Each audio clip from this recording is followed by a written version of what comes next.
Uma ótima tarde a todos. Começamos agora a segunda edição do Agricultura BR, ao vivo para todo o Brasil. Você que nos acompanha nesta terça-feira pelas antenas parabólicas no sistema digital e analógico, também pela NET Claro TV, pelo portal sba1.com, o portal do agronegócio, das notícias, das informações do setor e sempre com compromisso com o produtor rural brasileiro, pelo Facebook do Canal do Boi, as dezenas de páginas que levam o nosso programa, pela Neo TV, uma TV por assinatura no Paraguai e aqui no Brasil também, e a partir deste momento, a TV Imaculada, que está linkada no Agricultura BR, levando o nosso programa em sinal aberto para o estado do Mato Grosso do Sul. Sejam todos bem-vindos. Começa o programa de hoje falando a respeito dos números que foram apresentados no final da tarde desta última segunda-feira pelo Departamento de Agricultura norte-americano em seu relatório de acompanhamento de lavouras. Esse relatório de acompanhamento de lavouras trouxe uma situação, no caso da soja, igual estava na última semana. Mas a questão é o seguinte: o mercado esperava uma melhora de 1 ponto percentual sobre as áreas de lavouras com a oleaginosa em boas e excelentes condições. E essa melhora não veio. É o que nós vamos mostrar agora. Você acompanha comigo na tela o gráfico que demonstra a situação da qualidade das lavouras norte-americanas em condições ruins. 9% é o mesmo número que se tinha na última semana. Em condições médias, 31%. Em condições boas ou excelentes, tem 60% dessas lavouras. Só para comparar essas questões que estão ligadas à qualidade da lavoura norte-americana, como ela é inferior nesse momento, ano passado, nessa mesma data, estava em 71% as lavouras em boas e excelentes condições. Mas o que tem realmente ditado o ritmo, os negócios e a precificação de soja e milho são os fatores climáticos, especialmente de umidade de solo. Nos Estados Unidos, há previsões novamente em relação a secas, falta de chuvas naquele país, assim como nós tivemos na semana passada, o Felipe Reis da Geocis participando do programa e falando dos modelos climáticos e dizendo que isso poderia vir a ocorrer nos Estados Unidos. Você acompanha como é que vem as informações de umidade de solo de acordo com o NOAA, do Departamento de Agricultura norte-americano, e você tem ali pintado nas cores verde, amarela e vermelha os estados que são produtores lá nos Estados Unidos. Na cor vermelha são os estados que estão com as condições mais críticas em relação à umidade de lavouras, tanto para soja quanto para milho. Então você tem estados importantes na produção norte-americana que vem com essa situação.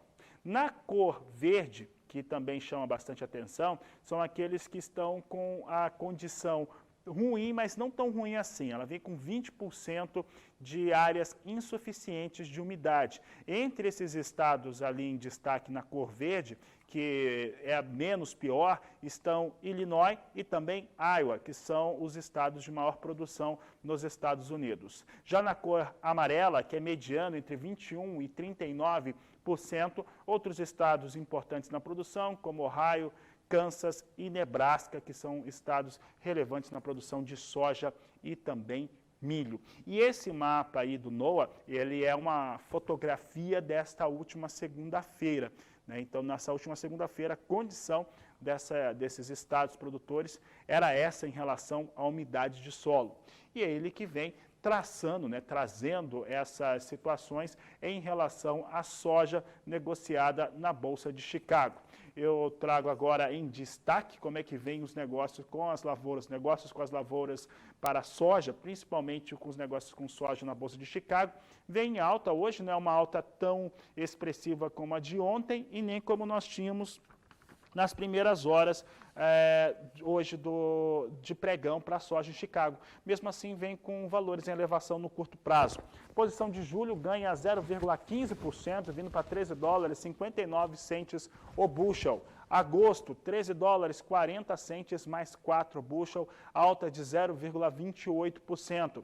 Setembro, 13 dólares 16 centes o bushel na estabilidade e também a posição de novembro a 13 dólares 11 centes mais 6 o bushel, estável também são os negócios que eu destaco com soja na Bolsa de Chicago, nas posições de mais curto prazo, e é o que você acompanha no Agricultura BR. Elemento importante, formação de preço, isso vai trazer também uma influência com os valores negociados aqui no Brasil, conjuntamente com o dólar. E a moeda norte-americana vem dessa forma no dia de hoje, a R$ 4,94 mais 5, o dólar vindo com uma alta de 0,34% para a moeda norte-americana, portanto, subindo o dólar neste momento, é o que a Agricultura BR destaca agora. Você vê dólar subindo de leve, temos a soja em Chicago vindo hoje mais próxima à estabilidade, mas com movimentação de alta, porque não tem condições as lavouras norte-americanas, né? E há muita especulação, o público que acompanha a soja nos Estados Unidos há tanto tempo sabe disso muito bem, a especulação climática por lá vai até agosto, sem nenhuma dúvida, e neste momento sinaliza uma situação mais positiva em relação aos valores negociados em Chicago. Mas o Puga agora fala a respeito da recuperação norte-americana, como é que isso tem afetado o dólar. Puga, boa tarde, seja bem-vindo. Boa tarde a você, boa tarde a todos. Bom, de fato, o dólar ganha hoje uma tração conforme os operadores de mercado, os investidores reavaliam as perspectivas para os Estados Unidos. Bom, os números que vêm sobre a economia americana mostram uma recuperação muito rápida, né? Como escreveram aí alguns estrategistas do Brown Brothers Harriman, né? Referindo-se aos números de relatório de emprego lá nos Estados Unidos que serão divulgados na sexta-feira. A expectativa é muito positiva, né? Bom, em outras partes do mundo a recuperação não é tão rápida, né? Há um atraso na aplicação de vacinas que permitem aí o avanço daquela chamada variante Delta, né? Ela se espalha rapidamente, força aí alguns países a voltarem ao bloqueio.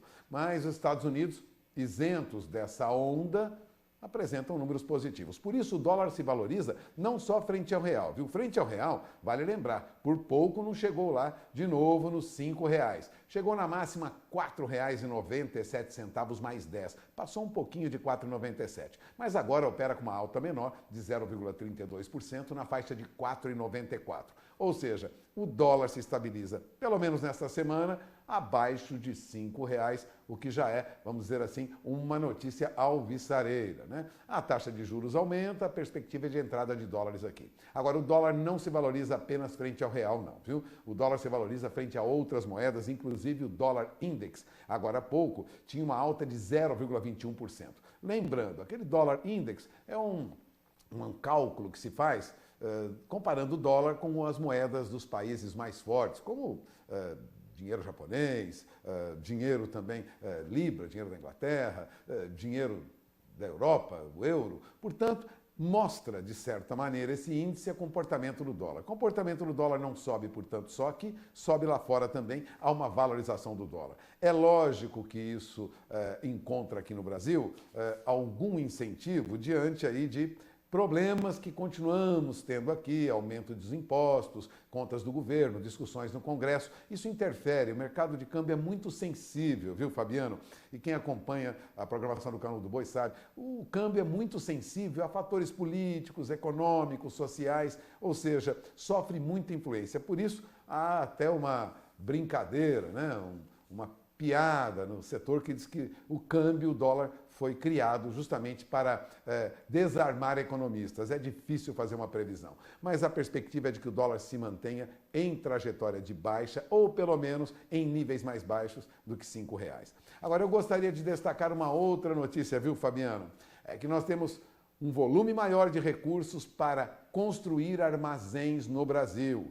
O Banco do Brasil e o Banco dos BRICS financiarão armazéns para grãos no Brasil. Aliás, os dois bancos, né? Vai lembrar, o Banco BRICS é o chamado Banco de Novo Desenvolvimento, desenvolvimento novo, né? É um banco que foi montado pelo Brasil, pela Rússia, pela Índia, pela China, junto com a África do Sul. Lembra? Aquele BRICS, né? A reunião desses países. Há um banco. E esse banco, junto com o Banco do Brasil, pretende aportar aqui R$ 1,5 bilhão de reais para financiar a construção de armazéns. Bom, hoje isso foi amplamente anunciado, o Banco do Brasil está buscando recursos, na verdade, no exterior, para apoiar ainda mais o agronegócio brasileiro, né? A expectativa é oferecer esse R$1,5 bilhão de reais para a construção e ampliação de silos e armazéns. A notícia foi divulgada agora pela manhã, ela é destaque nos principais jornais brasileiros neste momento, é destaque também nos principais sites que tratam de economia e de agronegócio no Brasil e no mundo. É uma notícia positiva, afinal nós temos uma deficiência de armazenagem e há necessidade de um volume maior de recursos para financiar a construção de armazéns, dando ao produtor aí a possibilidade de negociar no melhor momento. Hoje nós temos uma grande deficiência de armazenagem no país, né, Fabiano? Isso é amplamente conhecido. É com você. Tá certo, Pulga, obrigado pela participação. Quem comentava a respeito da possibilidade dessa disposição maior de recursos para armazenagem, inclusive os recursos que já vieram também no Plano Safra, era o Rogério Vian, ele que é presidente do Grupo Agricultura Sustentável, e falava como que esse tipo de produção necessita, né, tem com a armazenagem como também um dos principais gargalos, e comemorava os recursos do Plano Safra e também a possibilidade da confirmação de outros recursos para armazenagem no Brasil. E olha, o dólar mais alto, soja recuperando em Chicago, isso faz com que os valores de negociação nos portos melhorem bastante. Olha só, nós temos aqui Santos. Santos, nesta última segunda-feira, vinha com R$ 149,00 a saca de 60 quilos. Neste momento, R$ 153,00 a saca, então sobe R$ 4,00. O mesmo acontece em Paranaguá, que na segunda tinha um valor de referência a R$ 150,00 e hoje já melhora para R$ 154,00, uma alta de R$ 4,00 nos dois portos para entrega no mês de julho, de acordo com a Granos Corretora, que traz aqui as informações diárias aqui em relação à soja neste momento. Vamos conferir agora mais números para o mercado, mais cotações de mercado para a soja, é o que você vê agora no Agricultura BR.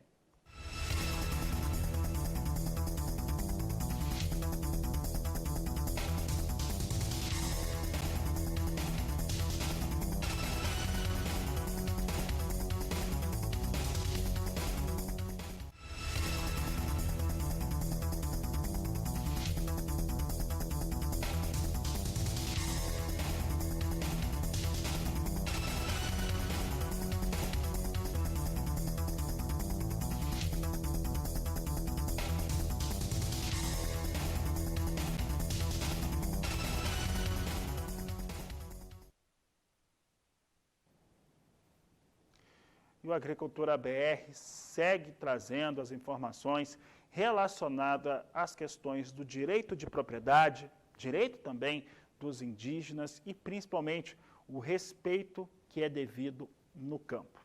Olha, nós temos um projeto de lei que está tramitando na Câmara Federal, agora vai ter aí algumas questões que foram colocadas como destaque, sendo apreciadas pelos deputados, e pode ser que esse projeto de lei 490 de 2007 possa trazer algo que o Brasil precisa há muito tempo: estabilidade, equilíbrio e segurança jurídica. É o que você vai ver agora na reportagem de Vinícius Souza. A demarcação de terras indígenas deve ganhar um novo rumo a partir da aprovação do projeto de lei 490 de 2007. Entre outras novidades, traz, na verdade, a possibilidade de indenização ao produtor rural que teve essa área desapropriada, desde que a posse ou a propriedade seja de boa-fé. O projeto de lei 490 de 2007 é de autoria do ex-deputado federal Homero Pereira, que entre os pontos tem como principal destaque o marco temporal, que prevê que os indígenas que não tinham posse de propriedades ou não estavam em terras demarcadas como indígenas no dia 5 de outubro de 1988, data em que a Constituição Federal entrou em vigor, não têm direito sobre elas e exige a apresentação de documentos de posse. Além disso, o texto flexibiliza o contato com povos isolados e proíbe a ampliação de terras que já haviam sido demarcadas. Em contrapartida, em 2009, a Comissão de Direitos Humanos e Cidadania pediu que o texto fosse proibido e revisto, já que, de acordo com eles, havia um entendimento que isso dificultaria a demarcação de terras no Brasil. Se o PL não for aprovado, que é o que acontece hoje, a qualquer momento que um indígena, uma etnia ou uma tribo tenha a posse de uma área rural, ela pode reclamar para si a propriedade daquela área. Com a aprovação do projeto, necessariamente a posse ou a propriedade pela etnia indígena tem que se dar em 5 de outubro de 1988. Assim, a posse ou propriedade anteriormente a essa data não será considerada para efeitos de desapropriação. Somente em Mato Grosso do Sul, cerca de 150 produtores que tiveram suas terras invadidas aguardam a aprovação do projeto de lei.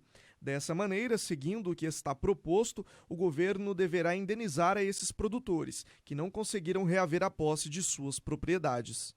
Em que nós entendemos que todos aqueles produtores rurais que detêm títulos de boa-fé, eles devem ser indenizados justamente porque entendemos que esse processo de conflito, ele nasce da ação e da omissão do Estado brasileiro. A ação, a partir do momento em que induziu o processo de colonização em Mato Grosso do Sul, boa parte desses títulos, especialmente na região de Dourados, eles são derivados da Colônia Agrícola Nacional de Dourados, a famosa Marcha para o Oeste, e há vários relatos, relatos inclusive do próprio, da época do SPI, do Serviço de Proteção Índio, em que ele relata que o Estado teria ali desocupado de forma forçada áreas ocupadas por povos indígenas para que houvesse alocação de produtores rurais. Indenização que a Vanilda, produtora rural invadida, espera um dia acontecer. A gente pede, o que a gente solicita aos nossos parlamentares é que olhem com mais carinho, com mais respeito para o produtor, para o homem do campo, para o detentor do título da terra, e que façam de tudo para que o direito de propriedade seja e permaneça garantido, restabelecido por lei, e que não possamos mais viver em insegurança constante. A gente pede o quê? A gente só pede o direito de propriedade respeitado. De Campo Grande, Mato Grosso do Sul, Vinícius Souza. A questão do projeto de lei 490/07 é um projeto de lei com um marco temporal, que está na Câmara Federal, agora tem as suas situações, inclusive nesta terça-feira, dos destaques sendo apreciados pelos deputados. Passando dessa fase, vai para o Senado e depois disso, sanção presidencial, se tudo der certo. Um outro fator é a questão do marco temporal que está sendo analisado no Supremo Tribunal Federal. Por quê? Porque houve aquela decisão em Raposo Serra do Sol, no qual o marco temporal foi considerado pela primeira vez. A partir daquele momento da decisão da Suprema Corte, se teve a interpretação geral, seguindo aquela decisão, que só se consideraria terra indígena a partir do momento que os índios estivessem ocupando as áreas na data da Constituição brasileira. Entretanto, isso voltou a ser analisado no STF e o ministro relator Edson Fachin foi o único que votou até agora e votou contra o marco temporal, inclusive colocando essa situação que nós já dissemos aqui algumas vezes, que qualquer área pode ser considerada indígena de acordo com o ministro Edson Fachin. E se outros 5 ministros o acompanharem, aí nós teremos essa insegurança jurídica no país. Então, esse é um outro fator. E é sobre essa questão, lá no STF, que a advogada Luana Ruiz gravou para o Agricultura BR, esse apelo para estar todo mundo atento e principalmente as instituições de representação fazendo algum tipo de pressão, porque a partir desta quarta-feira volta a ser apreciado o fator marco temporal no STF. Veja. A propriedade privada está na berlinda do Supremo Tribunal Federal. No próximo dia 30 de junho de 2021, o STF rediscutirá as condicionantes fixadas por ele próprio no caso Raposa Serra do Sol. No processo, já existem mais de 40 entidades representando os indígenas, com a tese do indigenato, e apenas um pouco mais de 10 entidades representando os produtores rurais, com a tese do marco temporal. Esse processo tem repercussão geral. Aquilo que for decidido nesse processo refletirá em todos os casos já existentes e que ainda poderão vir a existir no Brasil. A segurança jurídica está em jogo neste julgamento do Supremo. E é imprescindível que os produtores rurais conclamem as entidades, os sindicatos, as federações para que venham a este processo, na qualidade de amicus curiae, de amigos da corte, aprofundar o debate defendendo as pautas do agro, e, em especial, defender a estabilidade da segurança jurídica e do direito de propriedade. Sem segurança jurídica, nós não teremos a estabilidade do Estado democrático de direito. Sem a garantia do direito de propriedade, o agronegócio estará falido. E o canal do Boi Agricultura BR segue trazendo esse assunto em destaque.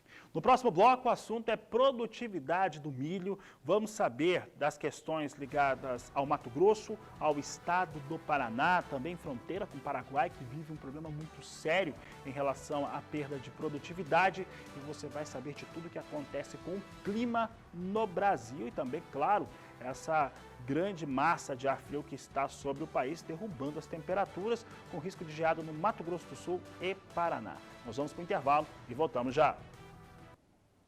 Frio intenso e a provável geada entre os estados do Paraná e Mato Grosso do Sul.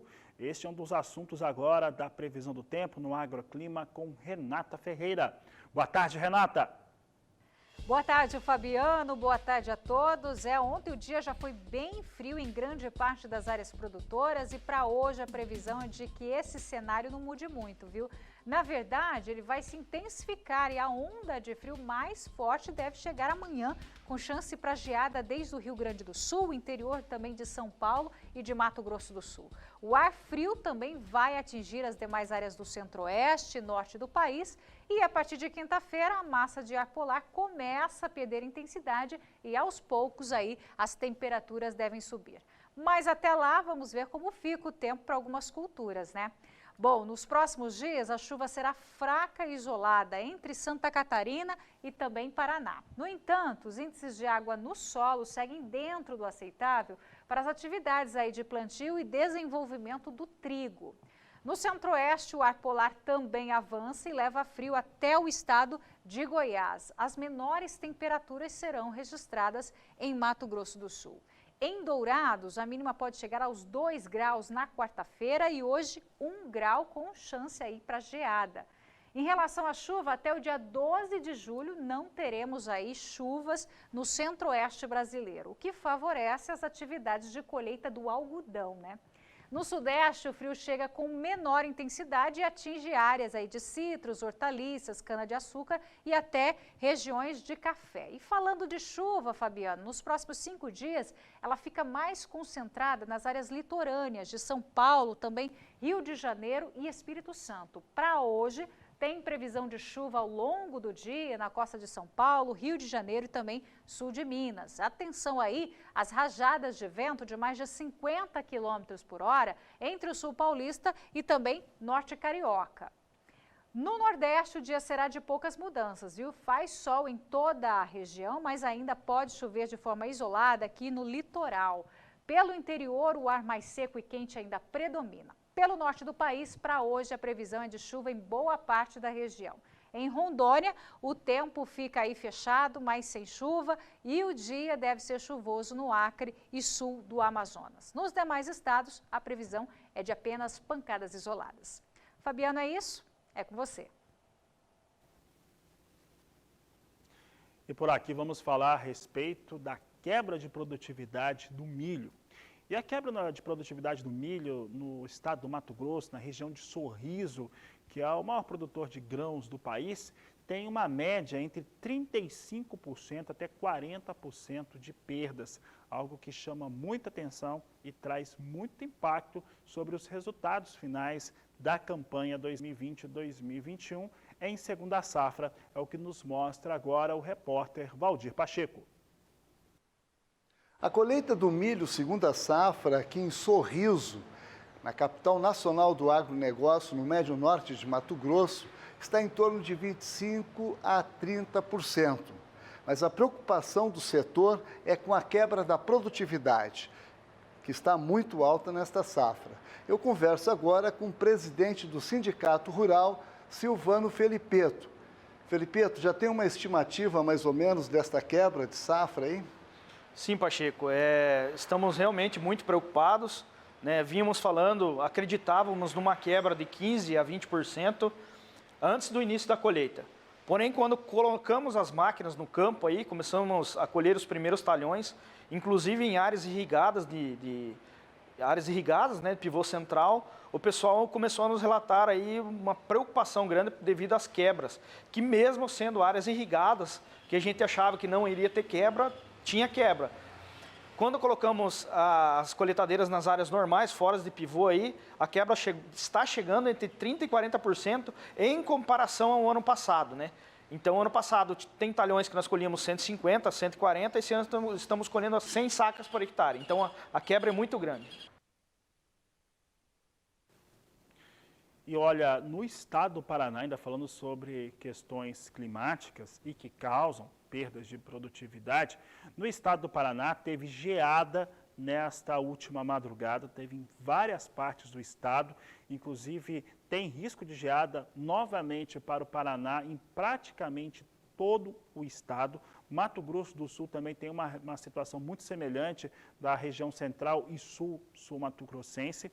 E no caso do estado do Paraná, foi registrado inclusive temperaturas negativas, o que traz aí algumas perdas para a produção agropecuária, é o que nos mostra agora Mauro Andrade. O frio no Paraná complica ainda mais a situação do produtor de milho safrinha, que já vinha sofrendo com a estiagem. Quanto ao trigo, que se encontra na fase inicial do desenvolvimento, essa frente fria não deve trazer prejuízos. Ao contrário, beneficia as lavouras porque reduz a incidência de pragas e favorece o perfilhamento das plantas. Veja a análise de Ivano Carniel, técnico do Deral de Pato Branco, cidade localizada no sudoeste do estado. A frente fria que avançou no Paraná nesse início de semana fez com que as temperaturas despencassem aqui no sudoeste do estado.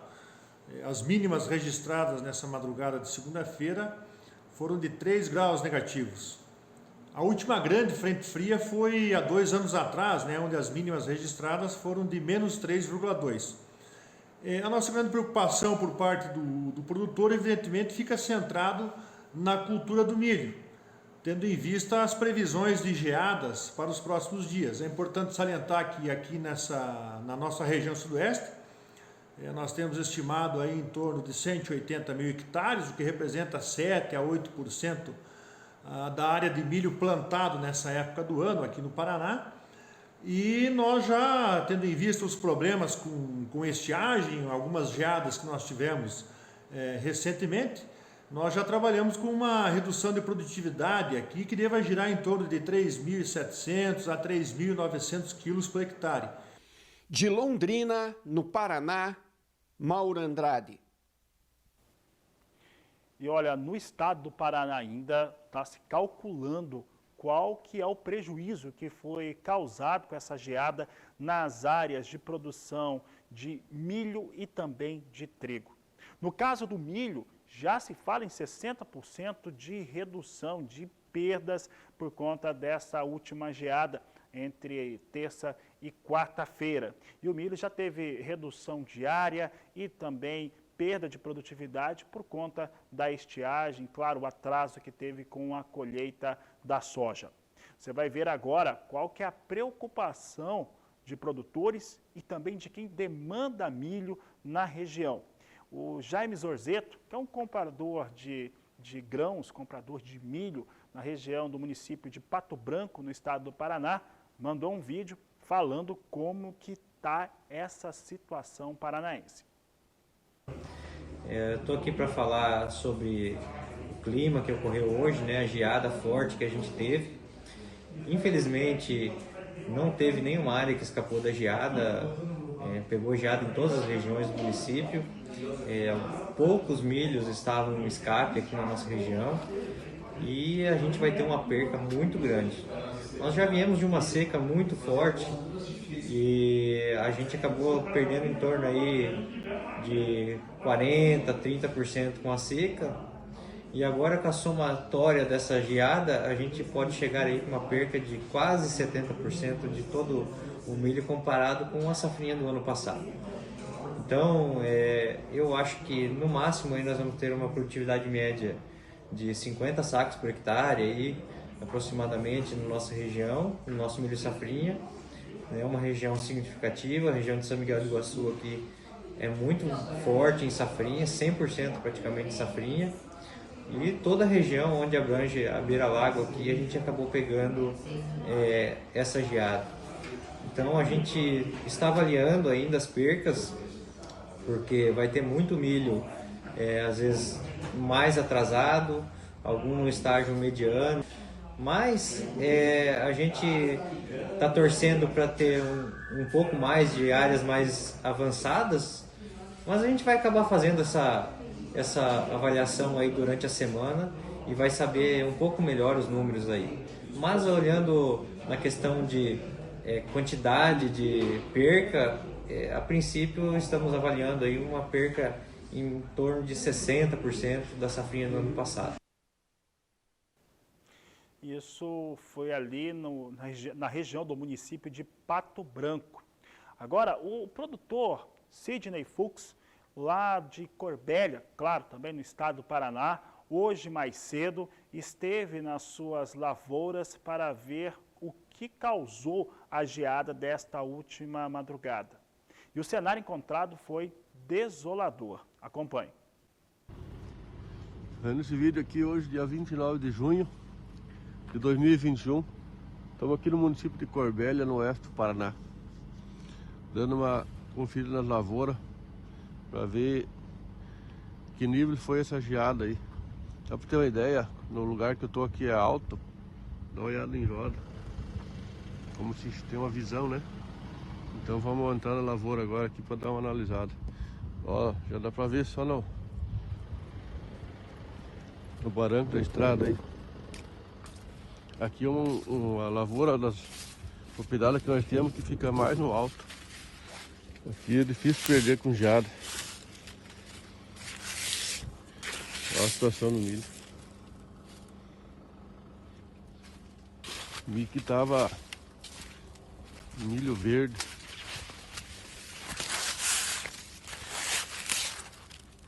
Infelizmente não vai sobrar nada.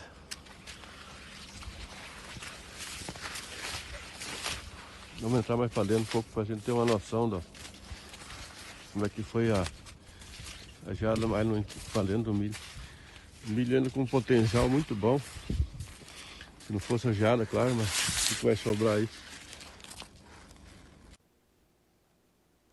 Eu agradeço a participação dos produtores rurais, também dos negociadores de grãos aí do estado do Paraná, que entraram em contato com a Agricultura BR, com o Canal do Boi. Se você tiver vídeo aí da sua área de produção, principalmente aí os estados que estão sendo afetados na sua segunda safra de milho, que já foram os mais castigados também pela estiagem. Eu falo especialmente do Paraná e também do Mato Grosso do Sul, que enfrentaram estiagem e agora enfrentam o frio intenso e também as geadas em áreas de produção. Manda o seu vídeo, manda no nosso WhatsApp, no 67 991733737. Estou aguardando a sua mensagem.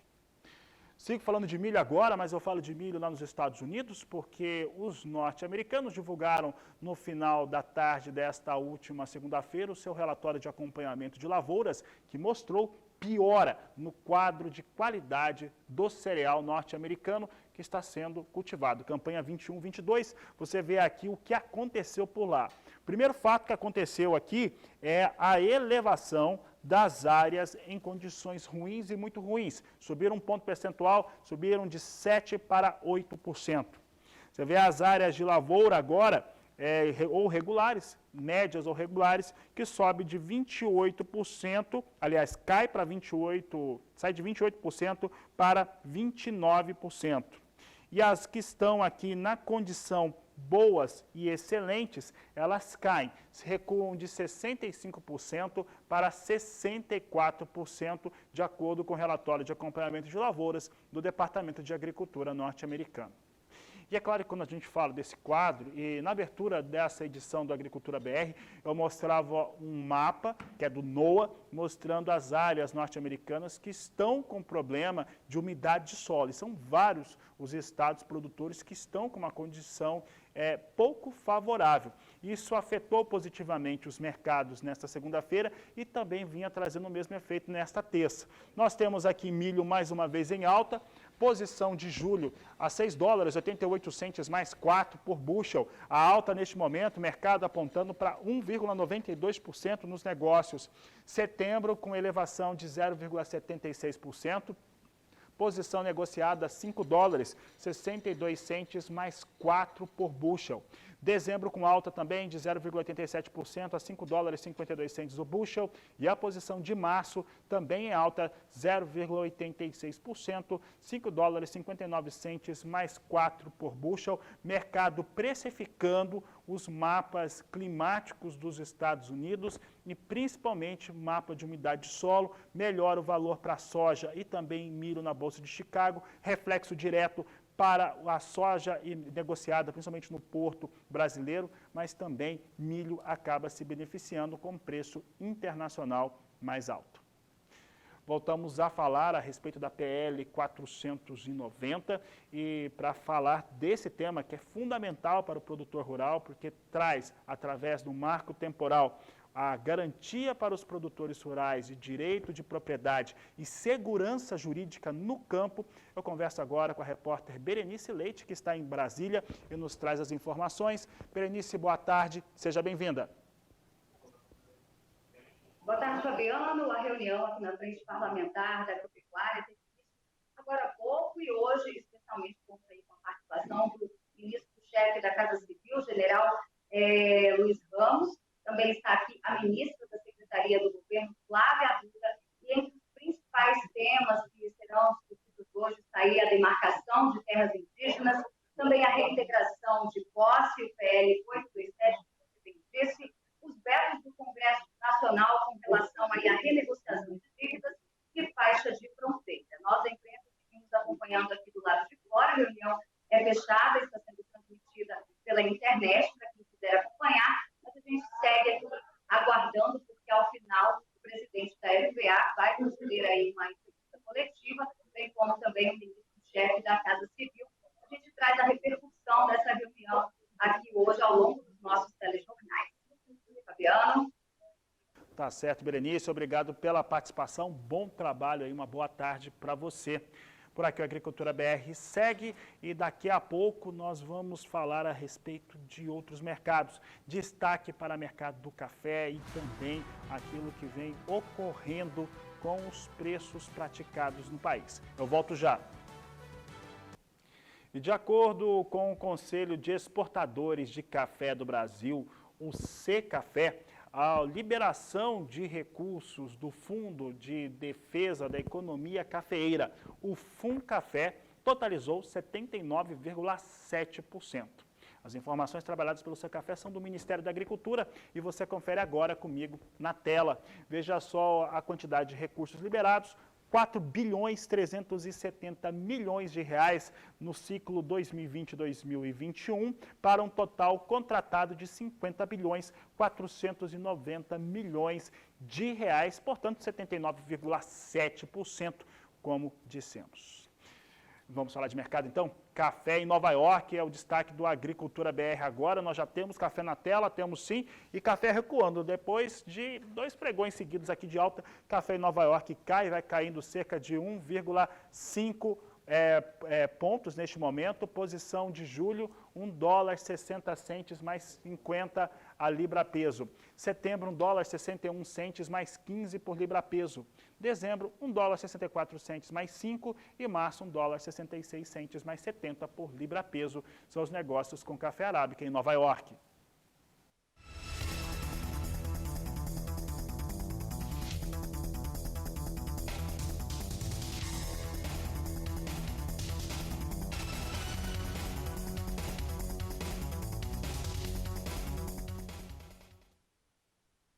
E a seguir no Agricultura BR, as últimas informações desta edição.